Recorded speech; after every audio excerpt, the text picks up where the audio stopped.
नमस्कार। मैं doctor H.N.. व्यास, सह आचार्य समाजशास्त्र विभाग, माणिक्यलाल वर्मा राजकीय महाविद्यालय भीलवाड़ा। आज अपन बीए सेकेंड ईयर के प्रथम प्रश्न पत्र के अंतर्गत सामाजिक अनुसंधान में वैज्ञानिक पद्धति के उपयोग के बारे में पढ़ेंगे। इससे पहले अपन ने, जैसा कि स्पष्ट है कि किस प्रकार वैज्ञानिक पद्धति के प्रमुख चरण हैं, और वो हम उस एक एक चरण के साथ साथ हमारे अनुसंधान की गति को हम लोग प्रदान करते हैं। जिसमें सबसे पहले, जैसा कि मैंने बताया था, समस्या का चुनाव, दूसरा अध्ययन के उद्देश्यों का निर्धारण, प्राकल्पना का निर्माण, अध्ययन क्षेत्र एवं अध्ययन की इकाई का निर्धारण, अध्ययन प्रविधियों एवं यंत्रों का चुनाव तथा यंत्रों का निर्माण, अवलोकन एवं तथ्यों का संकलन, तथ्यों का वर्गीकरण, विश्लेषण एवं व्याख्या, सामान्यीकरण, जांच या पुनः परीक्षण तथा भविष्यवाणी। इस प्रकार अपन ने वैज्ञानिक पद्धति को किस प्रकार उपयोग में लाते हैं और उसके किस प्रकार के स्टेप्स है, वो मैंने आपको समझाने का प्रयास किया था। आज अपन उसी को कंटिन्यूएशन में करते हुए सामाजिक अनुसंधान में वैज्ञानिक पद्धति का उपयोग किस प्रकार करते हैं उसके बारे में अपन पढ़ेंगे। सामाजिक विज्ञान में भी वैज्ञानिक दृष्टिकोण होता है। ऑगस्ट काम्टे ने, जो कि समाजशास्त्र के जनक, फादर ऑफ सोशियोलॉजी माने जाते हैं, उन्होंने कहा था कि समाजशास्त्र एक विज्ञान है। अतः इसी परिप्रेक्ष्य के आधार पर हमने वैज्ञानिक पद्धति को अपनाया जाता है। इसकी विवेचना या इसको समझने के लिए हम निम्न बिंदुओं को लेंगे, जिनका आप लिख लीजिएगा एक एक को। पहला, वैज्ञानिक पद्धति का उपयोग। ठीक है, हम लोग इसलिए समाज विज्ञान में वैज्ञानिक पद्धति, तो इसको वैज्ञानिक पद्धति जो हमारा साइंटिफिक मेथड मैंने आपको बताया था, उसका उपयोग हम सामाजिक अनुसंधान के अंतर्गत करते हैं। दूसरी बात, अवलोकन, ऑब्जर्वेशन। तीसरा, तथ्यों का वर्गीकरण, विश्लेषण तथा सारणीयन।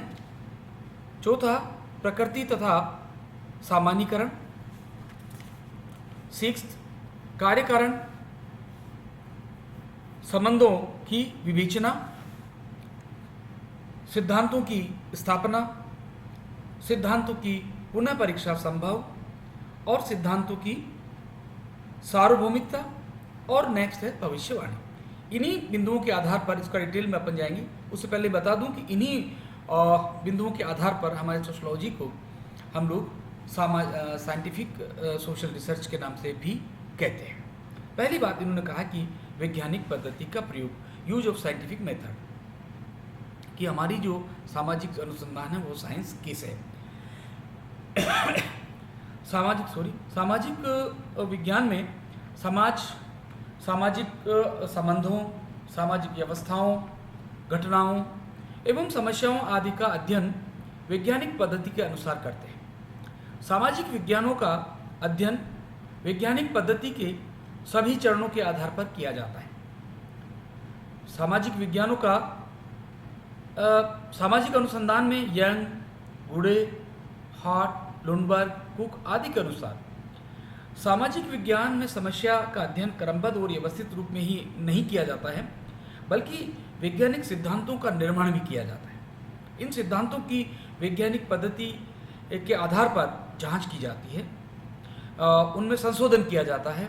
वैज्ञानिकों का मानना है कि अध्ययन पद्धति के आधार पर सामाजिक विज्ञान की प्रकृति वैज्ञानिक है। जैसा कि आपको पता है कि हमारे यहाँ पर दो समूह काम करते हैं। एक इसको स्पेशल विज्ञान की बात करते हैं, दूसरा इसको एक सामान्य विज्ञान की बात करते हैं। तो जो स्पेशल विज्ञान है उसमें यंग, गुडे और लुंडबर्ग, हार्ट, ये लोग जो है इसको एक विशेष विज्ञान को दर्जा देने की बातचीत करते हैं। दूसरा है अवलोकन। वैज्ञानिक पद्धति में तथ्य संकलन की प्रविधि का विशेष महत्व है। इसमें अवलोकन पद्धति की सहायता से तथ्य एकत्रित किए जाते हैं। अवलोकन के, जैसा कि मैंने आपको बताया था कि 3 भाग हैं, सहभागी अवलोकन, अर्ध सहभागी अवलोकन और असहभागी अवलोकन। प्राकृतिक विज्ञानों में केवल असहभागी अवलोकन का ही प्रयोग किया जाता है, जबकि सामाजिक विज्ञानों में तीनों प्रकारों में से किसी भी प्रकार का प्रयोग किया जा सकता है। यह समस्या पर निर्भर करता है। इसमें समाज वैज्ञानिकों तथ्यों को जैसा देखता है उसी रूप में लिखता है, तथ्यों का वर्गीकरण करता है तथा विश्लेषण करके परिणाम निकालता है। यह कार्य क्रमबद्ध एवं नियोजित रूप से किया जाता है। इस प्रकार का अवलोकन के आधार पर सामाजिक विज्ञान की प्रकृति वैज्ञानिक है। तीसरी बात जो करते हैं, तथ्यों का विश्लेषण, एनालिसिस ऑफ डाटा। तथ्य एकत्रित करने के पश्चात तथ्यों को वर्गीकृत किया जाता है। इन वर्गों को व्यवस्थित करके उनका सारणीयन किया जाता है। इस प्रक्रिया को वर्गीकरण एवं सारणीयन कहा जाता है। उनके परस्पर गुण संबंधों का वर्णन किया जाता है। प्राकृतिक विज्ञानों में भी इसी क्रम का अनुसरण किया जाता है। अतः सामाजिक विज्ञान में अध्ययन वैज्ञानिक प्रकृति वाले होते हैं। सामान्यीकरण, यह वैज्ञानिक अध्ययन का अंतिम चरण होता है। इसमें प्रथम में जिस प्राकल्पना का निर्माण किया था उसकी जांच करके सामान्यीकरण किया जाता है। ऐसा ही वैज्ञानिक अध्ययन में किया जाता है। प्राकल्पना के सिद्धांत और सिद्धांत से प्राकल्पना तथा फिर सिद्धांत का निर्माण किया जाता है। क्या है का अध्ययन, स्टडीज व्हाट इज इट। भारतीय समाजशास्त्री R.K. मुखर्जी ने अपनी पुस्तक व्हाट विल इट बी में लिखा है कि सत्यता को जानने के लिए अनुसंधान में निम्न 4 मौलिक प्रश्नों का घटना के उत्तर अध्ययन के उत्तर में देनी होती है। पहला क्या है, वॉज इज इट, कैसे हैं, हाउ इज इट, और क्यों है, वाई इज इट, क्या होगा, व्हाट विल इट बी। सामाजिक विज्ञान के अध्ययन में सामाजिक क्रियाओं क्या हैं, कैसे हैं, क्यों हैं और क्या होगा है ना को ध्यान में रखते हुए घटना का अध्ययन और वर्णन और व्याख्या की जाती है। कारकों का कारण प्रभाव के आधार पर क्या होगा का विवेचन भी किया जाता है। कार्यकारण संबंधों की व्याख्या, सामाजिक विज्ञान में कारकों का अध्ययन किया जाता है। कार्यकारण संबंधों का अवलोकन संग्रहण की व्याख्या की जाती है। कारकों की विभिन्न परिस्थितियों में क्या क्या प्रभाव पड़ते हैं का अध्ययन किया जाता है। घटना के परिणामों के कारणों की खोज की जाती है। कोई घटना जिन कारणों से घटती है उसका वर्णन किया जाता है। सिद्धांतों का निर्माण, सामाजिक विज्ञानों के अनुसंधान में प्राकल्पना का निर्माण, तथ्यों का संकलन, वर्गीकरण, सारणीयन, संगठन, विश्लेषण और व्याख्या आदि की जाती है। अंत में सिद्धांत का निर्माण किया जाता है। सामाजिक विज्ञानों में वैज्ञानिक सिद्धांत बनाने के प्रयास समय समय पर होते रहे। सिद्धांतों की खोज, यदि सामाजिक विज्ञानों के इतिहास देखा जाए तो इस बात के अनेक प्रमाण मिल जाएंगे कि जिनमें सिद्धांतों की जांच की गई थी। इसी प्रकार सामाजिक विज्ञानों में वैज्ञानिक पद्धति के आधार पर तथ्यों की सहायता से मार्क्स का वर्ग संघर्ष का सिद्धांत, सामाजिक परिवर्तन का उद्विकासीय सिद्धांत आदि की जांच की गई तथा नए सिद्धांतों का निर्माण किया गया। नेक्स्ट, सिद्धांतों की सार्वभौमिकता, यूनिवर्सलिटी ऑफ थ्योरी। जिस प्रकार प्राकृतिक विज्ञान के सिद्धांत सार्वभौमिक होते हैं उसी प्रकार सामाजिक विज्ञान के भी सिद्धांत सार्वभौमिक होते हैं। सामाजिक विज्ञानों में वैज्ञानिक अनुसंधान के चरणों के अनुसार तथ्यों का अध्ययन करके सिद्धांतों का निर्माण किया जाता है। ये सिद्धांत सार्वभौमिक होते हैं। भविष्यवाणी की क्षमता और सामाजिक विज्ञान क्या है यह अध्ययन करता है तथा इसके आधार पर क्या होगा की भविष्यवाणी करता है, क्या होगा, इसलिए समाज विज्ञान की प्रकृति वैज्ञानिक है। इसी को कोहन ने लिखा है कि सिद्धांत घटनाक्रम का संक्षिप्तीकरण तथा भविष्यवाणी करने की है। सामाजिक विज्ञान कुछ सीमा तक भविष्यवाणी करने की क्षमता रखता है। इस उपयुक्त वर्णन के आधार पर हम कह सकते हैं कि सामाजिक विज्ञान की प्रकृति वैज्ञानिक है।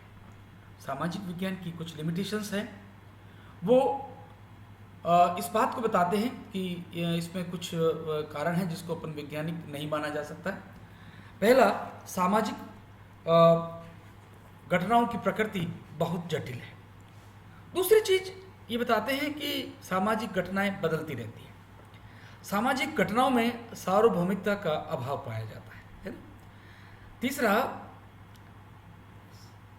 जैसा कि स्पष्ट है कि सामाजिक घटनाएं की तो जो नेचर है वो बड़ी मुश्किल है, थोड़ी जटिल है, क्योंकि प्रत्येक समाज जो है प्रत्येक क्षेत्र के आधार पर बटा है और उस क्षेत्र के आधार पर उनकी अपनी एक निजी समस्याएं होती है और वो जो एक क्षेत्र में समस्या है वो जरूरी नहीं कि दूसरे क्षेत्र में भी विद्यमान हो। इस प्रकार जो इनकी नेचर है वो बड़ी कॉम्प्लिकेटेड है।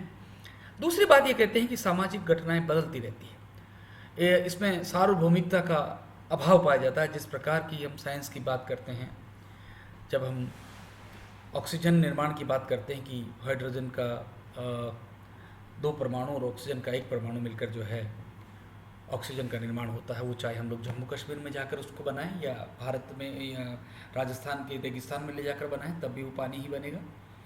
लेकिन जो हमारी सामाजिक घटनाएं हैं वो हमेशा बदलती रहती है।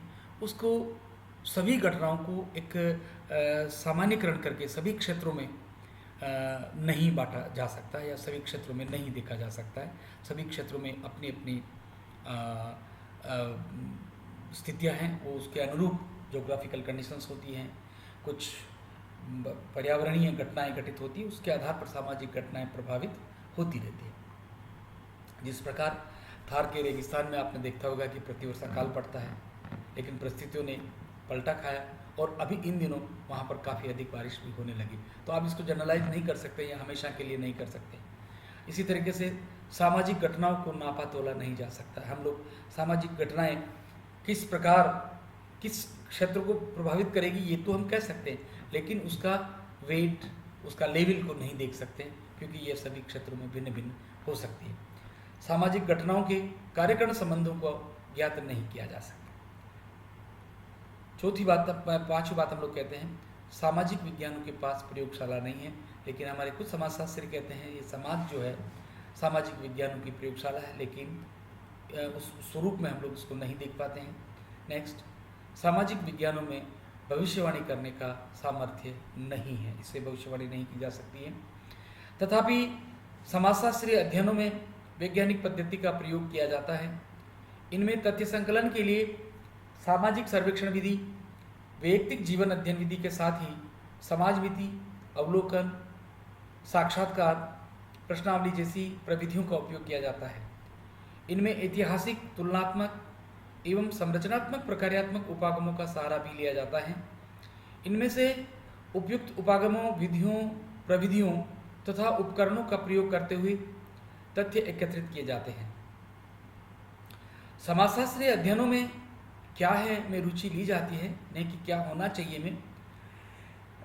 तात्पर्य है कि समाजशास्त्र में घटनाओं का वस्तुनिष्ठ तरीके से अध्ययन किया जाता है, उनका यथार्थ चित्रण किया जाता है। उदाहरण के रूप में जब दहेज प्रथा पर समाजशास्त्रीय दृष्टिकोण से विचार किया जाता है तो यही बताया जाता है कि दहेज प्रथा का वर्तमान स्वरूप क्या है, उसके लिए उत्तरदायी कारण क्या है, जिन परिस्थितियों ने इसे प्रोत्साहन दिया, इस प्रथा का लोगों पर क्या प्रभाव पड़ता है, इसके परिणाम क्या है आदि। समाजशास्त्रीय अध्ययन यह नहीं कहता है इस प्रथा को बंद किया जाना चाहिए, अर्थात समाजशास्त्रीय अध्ययन का उद्देश्य उपदेशात्मक या आदर्शात्मक बातें करना नहीं है, बल्कि रियल स्थिति को स्पष्ट करना होता है। इसका कंक्लूजन इस प्रकार हम कर सकते हैं, समाजशास्त्रीय अध्ययनों में कार्यकारण संबंधों की विवेचना की जाती है, प्राप्त तथ्यों के आधार पर सामान्यीकरण किया जाता है और नियमों का प्रतिपादन भी किया जाता है। उन नियमों का परीक्षण और पुनर्परीक्षण किया जाता है। समाज विज्ञानों के क्षेत्र में प्रतिपादित नियमों में सार्वभौमिकता का गण पाया जाता है। समाजशास्त्रीय अध्ययनों की सहायता से न केवल वर्तमान घटनाओं की विवेचना और व्याख्या ही की जाती है, बल्कि भविष्य में घटित होने वाली संभावित घटनाओं का उल्लेख भी किया जाता है। समाजशास्त्र ने अपने अध्ययनों के आधार पर भविष्यवाणी की क्षमता भी काफ़ी विकसित कर लिया है।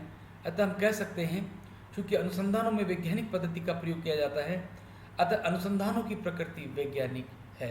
अतः धन्यवाद। आज अपन ने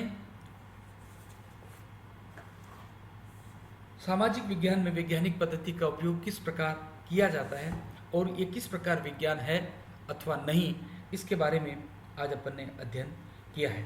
अब अपन चर के बारे में अध्ययन करेंगे नेक्स्ट क्लास के अंतर्गत। धन्यवाद, नमस्कार।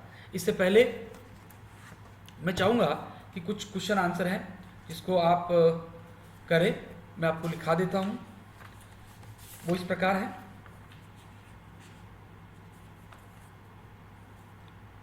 पहला, वैज्ञानिक पद्धति को परिभाषित कीजिए। पहला प्रश्न लिखिएगा, बड़ा छोटे प्रश्न है ये। वैज्ञानिक पद्धति को परिभाषित कीजिए। दूसरा प्रश्न इसका बनता है, वैज्ञानिक पद्धति की 2 विशेषताएं बताइए या लिखिए। तीसरा क्वेश्चन है, सामाजिक विज्ञान में वैज्ञानिक पद्धति की कोई 2 सीमाएं बताइए। वैज्ञानिक पद्धति में कोई 2 सीमाएं बताइए। अब थोड़ा सा लघुत्तरीय प्रश्न है, शॉर्ट आंसर वाले। वैज्ञानिक पद्धति पर संक्षिप्त टिप्पणी लिखिए। वापस बोल रहा हूं मैं, वैज्ञानिक पद्धति पर संक्षिप्त टिप्पणी लिखिए। दूसरा क्वेश्चन, वैज्ञानिक विधि क्या है, सामाजिक विज्ञान में उसका उपयोग किया जाता है। ठीक है, इस प्रकार के 2 प्रश्न लघुत्तरीय हैं। और अब मैं निबंधात्मक प्रश्न आपके बारे में लिख रहा हूँ। वैज्ञानिक पद्धति को परिभाषित करते हुए उसकी विशेषताओं को लिखिए। वापस बोल रहा हूँ मैं, वैज्ञानिक पद्धति को परिभाषित करते हुए इसकी विशेषताओं को लिखिए। और दूसरा प्रश्न है, वैज्ञानिक पद्धति के विभिन्न चरणों का उल्लेख कीजिए। वापस रिपीट कर रहा हूँ मैं, वैज्ञानिक पद्धति के विभिन्न चरणों का उल्लेख कीजिए। इस प्रकार ये प्रश्न है, आप करेंगे और मेरे पास भेजेंगे तो व्हाट्सअप कर सकते हैं मेरे नंबर के ऊपर। धन्यवाद, नमस्कार।